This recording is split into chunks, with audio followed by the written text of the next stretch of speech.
Power stations कैसे पूरे शहर के लिए इलेक्ट्रिसिटी प्रोड्यूस करती हैं। अब इनके अंदर बड़ी बड़ी बैटरीज तो होती नहीं है जिसके कारण इलेक्ट्रिसिटी प्रोड्यूस हो। इनके अंदर असल में होता है बड़ा सा पंखे की तरह दिखने वाला डिवाइस, इसे हम बुलाते हैं टरबाइन।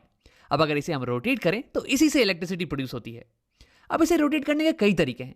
या तो मैं पानी को गर्म करके इस पर स्टीम को मारूं बहुत ही हाई वेलोसिटी से, या फिर मैं गिरते हुए पानी का इस्तेमाल करूं इसे गोल घुमाने के लिए, या फिर तुम इसे विंड मिल में फिट कर दो ताकि हवा के कारण ये गोल गोल रोटेट करने लगे और फिर इससे हमें इलेक्ट्रिसिटी मिल जाए।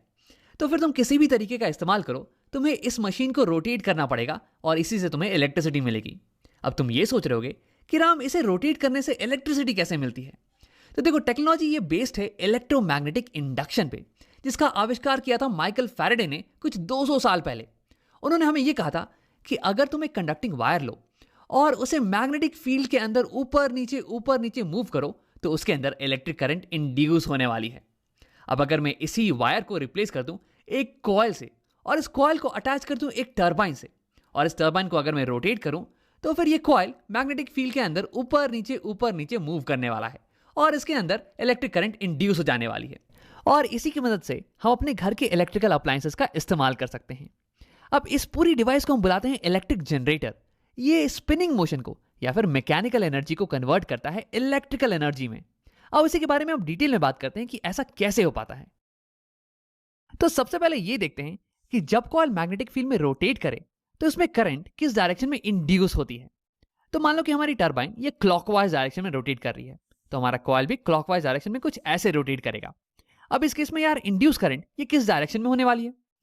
अब ये पता लगाने के लिए हम इस्तेमाल करेंगे Fleming's right hand generator rule का, जो कि कहता है कि राइट हैंड को कुछ ऐसे खोलो कि ये तीनों उंगलियां ये एक दूसरे के परपेंडिकुलर हो। तो थंब बता देगी कि वायर किस डायरेक्शन में मूव कर रही है, वायर पे फोर्स किस डायरेक्शन में लग रहा है, और फोर फिंगर ये बताएगी मैग्नेटिक फील्ड की डायरेक्शन, और मिडिल फिंगर ये बता देगी इंड्यूस करंट की डायरेक्शन। तो फिर इस पिंक वायर में इंड्यूस करंट की डायरेक्शन निकालने के लिए मैं यही करने वाला हूं। अपने राइट हैंड को मैं कुछ ऐसे अलाइन करूंगा इसके कि इसकी थंब पॉइंट करे इस पिंक वायर के मोशन के डायरेक्शन में, और फिर फोर फिंगर ये पॉइंट करे मैग्नेटिक फील्ड के डायरेक्शन में। तो फिर जिस डायरेक्शन में मेरी मिडिल फिंगर पॉइंट करेगी ना, वही हो जाएगी हमारी induce current in pink wire की डायरेक्शन। तो यही करते हैं। वैसे इसके पहले कि मैं इसे करके दिखाऊं, क्यों नहीं तो वीडियो को पॉज करो और इसे खुद से ट्राई कर लो एक बार। अब अगर तुमने ट्राई कर लिया तो आओ देखते हैं। देखो, ये पिंक वायर ये ऊपर की तरफ मूव कर रहा है, तो यानी कि मैं अपने राइट हैंड को कुछ ऐसे अलाइन करूंगा कि इसका थंब ये ऊपर की तरफ पॉइंट करे, और यहाँ पे मैग्नेटिक फील्ड ये राइट डायरेक्शन में पॉइंट कर रही है। देखो, मैग्नेटिक फील्ड हमेशा नॉर्थ पोल से साउथ पोल की तरफ पॉइंट करती है, तो यानी कि मेरा फोर फिंगर ये राइट डायरेक्शन में पॉइंट करना चाहिए। तो यानी कि मेरी हैंड ये कुछ ऐसी ही दिखने वाली है। देखो, थंब ऊपर की तरफ है, फोर फिंगर राइट डायरेक्शन में है, तो यानी कि मेरी मिडिल फिंगर ये अंदर की तरफ पॉइंट कर रही है, स्क्रीन के अंदर की तरफ। यानी कि इस पिंक वायर में इंड्यूस करंट ये अंदर की तरफ आने वाला है। हाँ, अब आओ सेम चीज करते हैं ब्लू वायर के लिए भी। देखो, ब्लू वायर ये नीचे की तरफ मोशन कर रही है, यानी कि मेरा थंब इस बार नीचे की तरफ पॉइंट करेगा, और फिर मैग्नेटिक फील्ड ये तो अभी भी राइट डायरेक्शन में है, यानी कि फोर फिंगर ये अभी भी राइट डायरेक्शन में होने वाली है। अब अगर इस बार मैं करूं तो राइट हैंड कुछ ऐसे अलाइन होने वाला है, और इस बार तुम्हें दिख रहा होगा कि मिडिल फिंगर ये स्क्रीन के बाहर की तरफ पॉइंट कर रहा है, यानी कि इस ब्लू वायर में करंट ये बाहर की तरफ आने वाली है, ये इंड्यूस आउटवर्ड होने वाली है। तो देखो, हमने यहाँ पे ये देखा कि जब वायर मैग्नेटिक फील्ड में ये ऊपर की तरफ आए तो यानी कि करंट इंड्यूस होती है इनवर्ड डायरेक्शन में, और जब वायर इस मैग्नेटिक फील्ड में नीचे की तरफ जाए तो फिर इसमें इंड्यूस करंट होती है आउटवर्ड डायरेक्शन में। इस चीज को याद रखना, इसका इस्तेमाल हम आगे करने वाले हैं। अब आओ मैं हाथों को हटा देता हूं और करंट की डायरेक्शन को दिखाने के लिए एरोज का इस्तेमाल करता हूं। अब देखो, इनकी मदद से मैं ये बता सकता हूं कि बाकी वायर्स में करंट किस डायरेक्शन में फ्लो कर रही हैं। पिंक वाली से करंट अंदर जाएगी और ब्लू से बाहर आएगी, तो यानी कि करंट ऐसे जाके ऐसे राइट डायरेक्शन में जाने वाली है इस वायर में, और फिर ये बाहर, और फिर इसमें ये ऐसे, और फिर ये ऐसे बाहर आ जाएगी। अब देखो, इन दोनों वायर्स को कनेक्ट करने के लिए मेरे पास यहाँ पे बाहर में एक एक्सटर्नल सर्किट होगा, जिसे मैंने दिखा नहीं रखा है अभी, उसे हम बाद में दिखाएंगे। तो करंट यहाँ से फ्लो करके फिर ऐसे इसमें इंटर करने वाली है, और फिर ये पिंक वाली में अंदर, तो ऐसे सर्किट कंप्लीट हो जाने वाला है। तो इसे दिखाने के लिए मैं सारे एरोस को बना देता हूँ। हाँ, अब देखो, हमारी कॉइल ये स्टेशनरी तो है नहीं, ये तो रोटेट कर रही थी ना, तो ये कॉइल रोटेट करती जाएगी और करंट बिल्कुल ही ऐसे फ्लो करता रहेगा। क्योंकि देखो, ये पिंक वाली वायर ये अभी भी ऊपर जा रही है और ब्लू वाली वायर नीचे आ रही है, लेकिन जैसे ही ये कॉइल वर्टिकल पोजीशन में आया, वैसे ही देखो अब पिंक वाली वायर ये नीचे आने वाली है और ब्लू वाली ऊपर जाने वाली है। देखो, फिर से इसे देखते हैं। ये वर्टिकल हुआ और ये, हाँ, अब पिंक वाली वायर नीचे जाएगी। और हमने ये देख रखा है कि जो भी वायर नीचे जाती है उसमें करंट बाहर की तरफ इंड्यूस होता है, और जो वायर ऊपर जा रही है उसमें करंट अंदर की तरफ इंड्यूस हो रहा है। तो इसका मतलब ये कि यहां पे करंट की डायरेक्शन स्विच हो जाने वाली है, कुछ ऐसे। और फिर ये कॉइल ऐसे ही रोटेट करता रहेगा जब तक कि फिर से ये वर्टिकल पोजीशन में ना आ जाए। और अब देखो, अब पिंक वाली वायर ये फिर से ऊपर की तरफ आने वाली है, और जब वायर ऊपर की तरफ आए तो इसमें करंट अंदर की तरफ इंड्यूस होता है।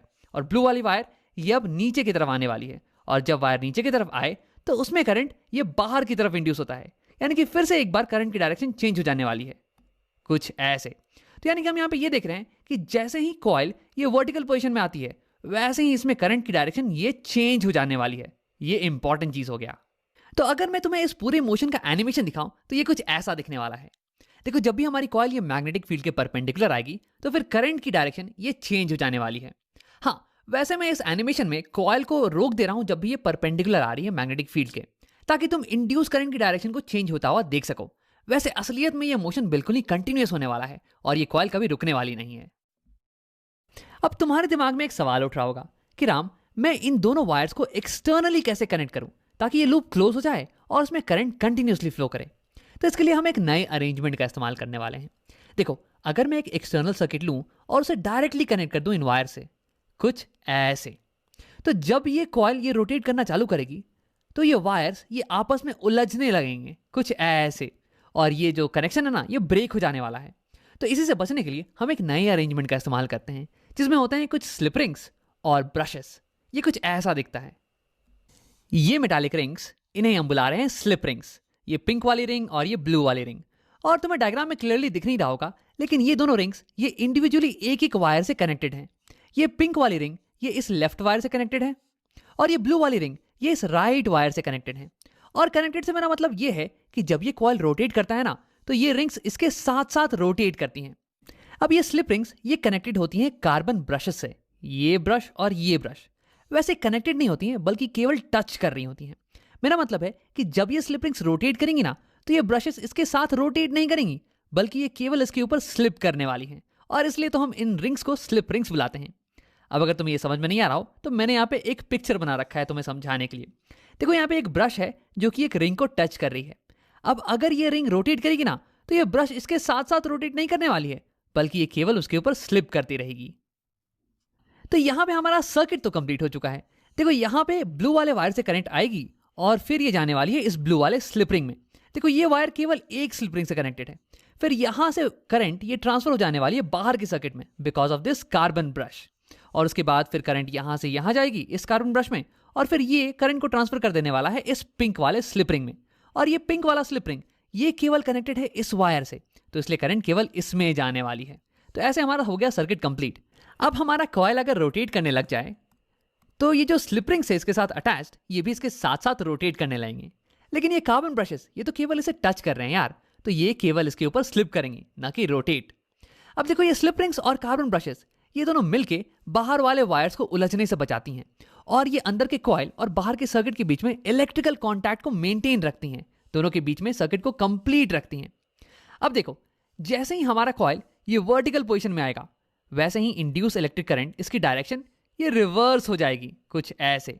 तो अब करंट पिंक वाले वायर से होके पिंक वाले स्लिप रिंग के थ्रू, इस कार्बन ब्रश के थ्रू, इस बल्ब के थ्रू जाके फिर ये ब्लू वाले स्लिप रिंग में जाएगी, और फिर ये उल्टा ऐसे कॉइल के अंदर इंटर कर जाने वाली है। तो यानी कि कॉइल के हर आधे चक्कर पे इस सर्किट में बहने वाला करंट ये अपनी डायरेक्शन को रिवर्स कर देगा। तो मान लो कि जब करंट इस डायरेक्शन में फ्लो कर रही थी तो हमारा बल्ब ये ब्लू लाइट से ग्लो कर रहा था। अब ठीक आधे चक्कर के बाद ये हमारी रिवर्स हो गई करंट, तो यानी कि करंट अब उल्टे डायरेक्शन में फ्लो कर रही है। अब मान लो कि बल्ब ये येलो कलर की लाइट से ग्लो कर रहा है। अब अगर तुम पूरे एनिमेशन को देखो तो ये कुछ ऐसा दिखने वाला है। अब इस मशीन को हम बुलाते हैं जनरेटर, इलेक्ट्रिक जनरेटर, क्योंकि ये इलेक्ट्रिक करंट को जनरेट करता है। और इस करंट की खास बात यह है ना कि ये करंट हमेशा कंटिन्यूअसली अपना डायरेक्शन चेंज करती रहती है, और इसे हम बुलाते हैं ऑल्टरनेटिंग करंट या फिर एसी। अब देखो, इसके बारे में एक इंटरेस्टिंग फैक्ट ये है कि जब भी तुम्हें करंट को लंबी दूरी तक ट्रांसमिट करना हो, जैसे कि पावर हाउस से तुम्हारे घर तक, तो फिर एसी को ट्रांसमिट करने में ज्यादा फायदा है compare to unidirectional current या फिर डीसी। इसलिए हमारे घरों में एसी करंट ही आता है।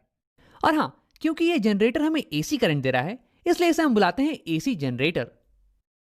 अब मान लो कि तुम्हें डीसी जनरेटर बनाना हो, जो कि तुम्हें एक डायरेक्ट करंट दे, मतलब कि इस सर्किट में जो करंट है ना, उसकी डायरेक्शन चेंज नहीं करे, बिल्कुल सेम ही रहे। मान लो कि कुछ ऐसे इसी डायरेक्शन में करंट जाए, तो उसके लिए क्या करना होगा? तो सबसे पहले आओ इन स्लिप रिंग्स को हटा देते हैं। तो अगर मुझे इस सर्किट में इलेक्ट्रिक करंट की डायरेक्शन को हमेशा मेंटेन करके रखना है, तो उसके लिए हर आधे साइकिल पे मुझे कार्बन ब्रश और इस वायर के बीच के कनेक्शन को चेंज करते रहना पड़ेगा। आप देखते हैं कि क्यों।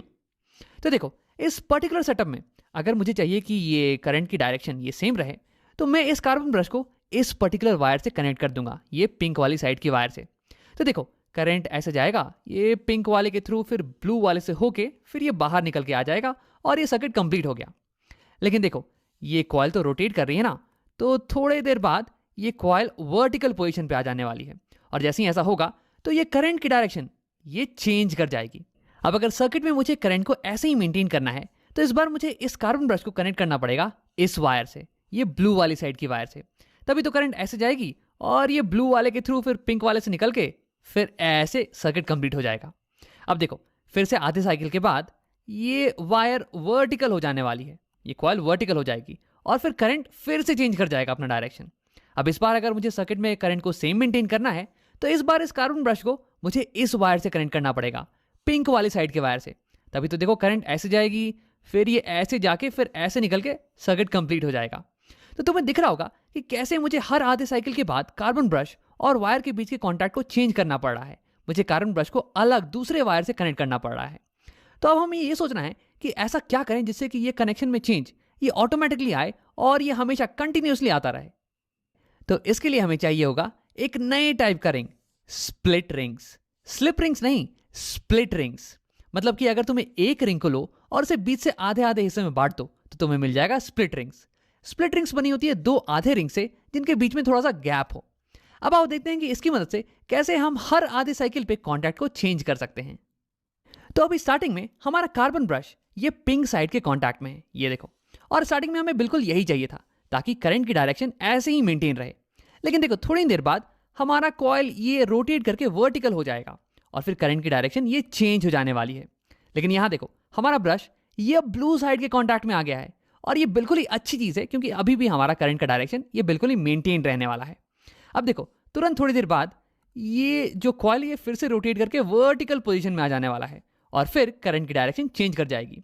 लेकिन यहाँ देखो, हमारा ब्रश ये पिंक वाले साइड के कॉन्टैक्ट में आ गया है और हमारी करंट की डायरेक्शन ये अभी भी चेंज नहीं हुई है एक्सटर्नल सर्किट में। तो तुम्हें दिख रहा होगा कि कैसे इन स्प्लिट रिंग्स का इस्तेमाल करके हम ऑटोमेटिकली ब्रश और वायर के बीच के कॉन्टैक्ट को चेंज कर पा रहे हैं। तो यहाँ पे हमने बना लिया है अपना डीसी जनरेटर। ये हमें डायरेक्ट करंट देता है। देखो, बाहर के सर्किट में करंट की डायरेक्शन ये हमेशा मेंटेन रह रही है। अब देखो, एक छोटी सी चीज, कम्यूटेटर एक ऐसा डिवाइस होता है जो कि किसी भी सर्किट में करंट की डायरेक्शन को रिवर्स कर दे। देखो, यहाँ इस केस में कॉइल में करंट की डायरेक्शन ये हमेशा चेंज हो रही है, लेकिन बाहर वाले सर्किट में करंट हमेशा एक ही डायरेक्शन में मेंटेन है, और ऐसा हो पा रहा है स्प्लिट रिंग्स के कारण। तो स्प्लिट रिंग्स यहाँ पे कम्यूटेटर का काम कर रही हैं। अब आओ वीडियो को यहीं पे खत्म करते हैं। यहां हमने देखा कि अगर मैं एक कॉइल को मैग्नेटिक फील्ड के अंदर रोटेट करवाऊं, तो फिर उसके अंदर इलेक्ट्रोमैग्नेटिक इंडक्शन के कारण करंट जनरेट होने वाला है, और इस करंट की डायरेक्शन ये डिपेंड करेगी कि वायर ये मैग्नेटिक फील्ड में ऊपर जा रहा है या फिर नीचे। अब इसी कारण हर हाफ साइकिल के बाद करंट की डायरेक्शन ये रिवर्स कर जाती है। तो यानी कि ये हमारा हो गया एसी जनरेटर। ये हमें देता है ऑल्टरनेटिंग करंट, या फिर एक करंट जो कि हमेशा अपनी डायरेक्शन को चेंज करता रहे।